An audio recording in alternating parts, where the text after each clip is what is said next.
Despite South Africa being only one of 5 countries on the continent where abortions are legal, it still has one of the highest rates of illegal terminations. According to a report conducted by Amnesty International, the South African law on abortion is one of the most progressive globally, but it seriously lacks informing women and advising them of access to this procedure. This year marks the 22nd year of the country's choice on Termination of Pregnancy Act, and we're joined now by Marion Stevens. She's the chairperson of the Sexual and Reproductive Justice Coalition. She joins us live from our studios in Sea Point. Good morning to you. Thank you so much for coming through. Good morning. Thank you so much for having me. Thank you so much indeed. I've been reading previous reports, Marion. It looks like there's still a long way to go for us in South Africa. Previous reports indicating that women and girls still risk unsafe abortions after being denied legal services. It talks to the access to safe abortions in South Africa. Talk to us about this. What's taking us so long? So yes, indeed, we are not managing in providing adequate health services in South Africa at the moment. In fact, our services really are in a bit of crisis. We see reports about what's happening in Life Esidimeni. We saw reports about women delivering in the Northwest, and yesterday reports coming out of Port Elizabeth around a person not being treated for epilepsy. So in relation to women's health, reproductive health, abortion, we really are in a bit of a crisis. Only about 40% of designated surgical abortion facilities are operational. Our country has not sorted out how we are delivering medical abortion. We do not have national guidelines. There are only guidelines available for the Western Cape. And it's believed that about 50% of abortions in the country are provided by informal or illegal providers. So it is a crisis. And about 10% of maternal deaths are from unsafe abortions. So about 35% from HIV and AIDS. Sometimes we don't know whether women who die from HIV in childbirth or around childbirth are also wanting to terminate a pregnancy. If you were to come in to a clinic and find out that you are pregnant and HIV positive on the same day, you are essentially referred into going to have your baby and to go and have what's called PMTCT, prevention of mother-to-child transmission. You're never offered the choice to actually try and address the new diagnosis of HIV and an unintended pregnancy perhaps, and to be offered the choice to have an abortion. So we have got a lot of work in trying to address that and trying to provide women with the service that's been illegal in South Africa forever, but was liberalized in 1996 to address the inequities, because it was essentially available to middle class and to white women, but not to black women. So there are a lot of challenges that we have still. And I think what is even more worrying is lack of information to women on the services that are provided. We only have how many? 505 facilities by the Department of Health here in South Africa that provides these procedures.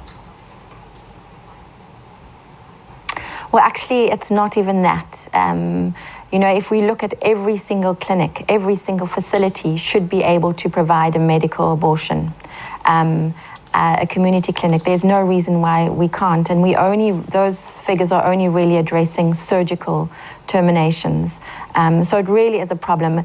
Unfortunately, our Minister of Health is not focused on this area. He's been very busy with addressing HIV and AIDS and TB, but in terms of integrating, seeing the complete picture of our health needs, that's been a real problem. One of the real issues has been the complexity that most of our donor money in health comes from the United States.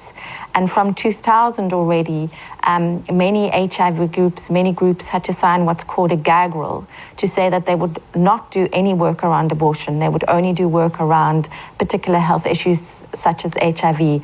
Now this has become more popularized and understood with Trump, because he's really enforcing it now. So a number of groups who your mainstream health groups are not allowed to have to sign a document to get funding where they do their HIV or TB work or key populations work, to say they will not do any work around abortion.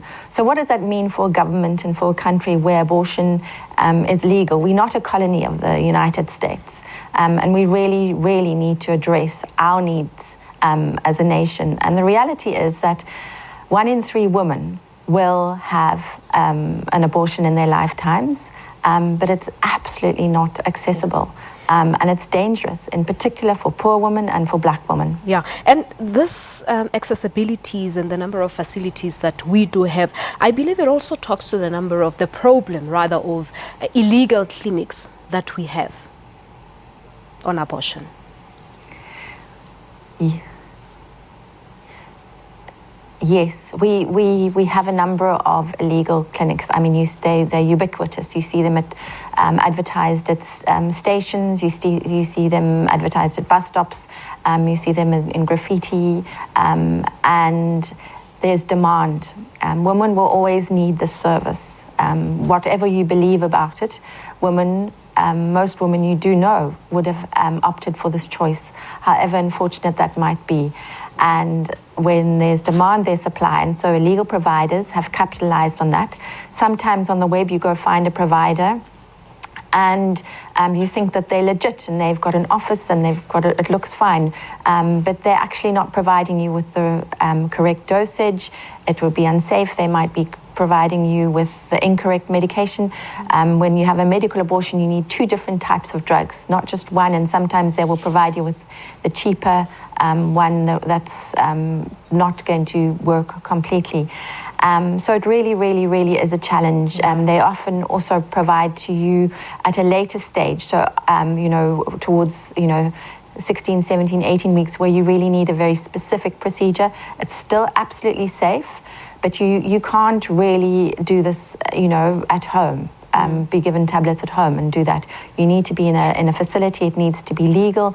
And health providers and the health department really needs to work out what they're doing and to provide better governance on this issue. Yeah, and you also have some health workers who refuse to help women when they come, which of course drives them into the arms of illegal abortions. There's also stigma attached to abortions. But this, of course, is a discussion for another day. We'll leave it at that. Thank you so much for coming through. All right, well, there you have it. Thanks to Marion Stevens. She is chairperson of the Sexual and Reproductive Justice Coalition, talking to us about these scary numbers. We're taking a quick break here on Morning Live. We'll say our goodbyes when we come back.